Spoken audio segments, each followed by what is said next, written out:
Dr. AJ, I'm sitting down with Mr. Monday. Today is Tuesday, right? Right. Why did you come today then? Because you told me to. Okay, so you do what I say, right? No, Right. so Mr. Monday is here on Tuesday. Now, let's talk about a little bit why you came to see me. Okay. You came to see me because Dr. Cooper felt that with risk factors and with a bit of a weight issue, maybe we need to make sure your heart is fine. Right. And I think that's a pretty fair call. Okay. And today, the good news is your stress test is not showing any serious blockage. Okay. But we have to remember that the stress test shows only the blockage, which is above 70%. Okay. Your ultrasound of the heart shows some minor issues, Okay. but it does clearly show that you have effects of other conditions in your body affecting your heart. Okay. And the most important one is sleep apnea. Okay. And there are features of sleep apnea we see, and you fit all the profiles of person who has sleep apnea. Okay. And I already see the end result of sleep apnea on the heart. So we need to repeat the sleep study. Okay. The other thing, which I think is very, very concerning in a person like you and many people like that, including even myself, because a lot of the people don't realize that internally there are a lot of metabolic, a lot of chemical changes are happening. Mhm. And externally you feel good, you look good, you exercise, you enjoy life, but internally, chemically, we see the signs of something coming on. Okay.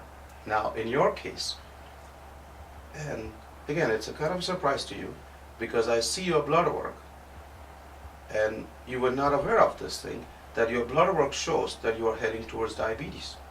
Okay. Matter of fact, you are very close to diabetes.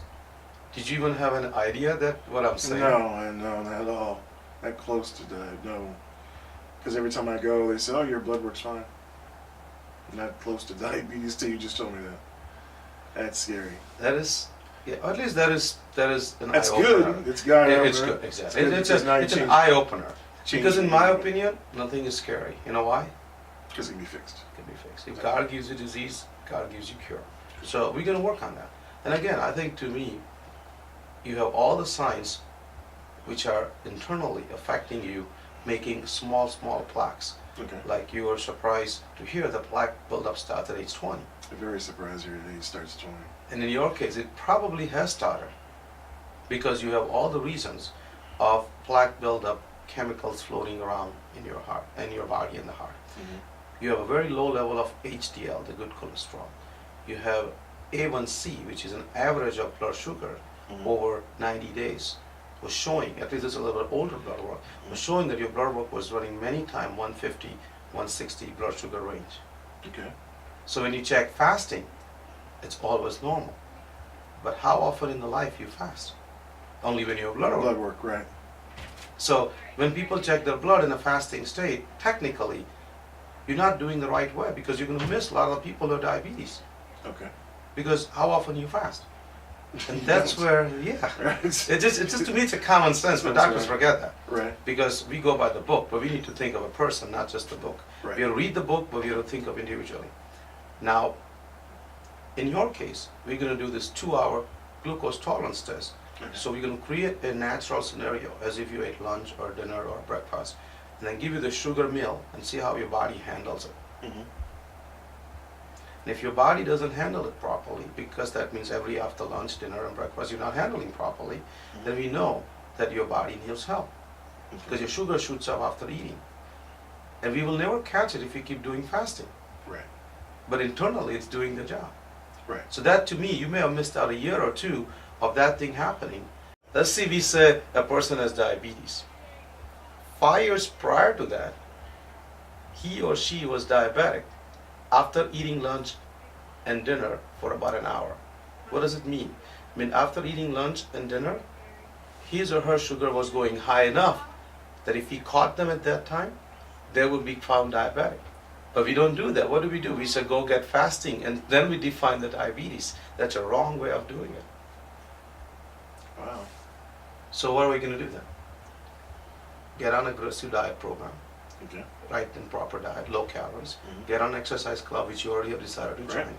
We're going to ask you to join somewhere where there's a water, so you can walk in the water also and not hurt your joints. Mhm. And essentially just be more active and be more educated about how to do things before it's too late. Because many times, most people, I would say, most people are willing to do it if they are given proper education and proper tools and explain the consequences of not doing that. You know what I'm saying? Yeah. You change oil in your car every 3 months. Why? Because the car company explains you a million times that you have to change oil in your car. And like a robot, you just go and change oil in your car every 3 months. You don't worry about spending money. You don't worry about driving half an hour and parking your car and changing oil because you think that's important. But who sold you that idea? Car company. Right. And who bought it? You, right? You, right. Why I cannot sell you the idea that internally something is happening? You need to change your oil internally every day a little bit or every 3 months in terms of medications and blood work and everything else. So it's nothing different. Taking care of your car is taking care of you. You know why? You can get a new car. Can you get a new heart? Can you get a new lung? Can you get a new body? No. No. So we'll do that. Okay.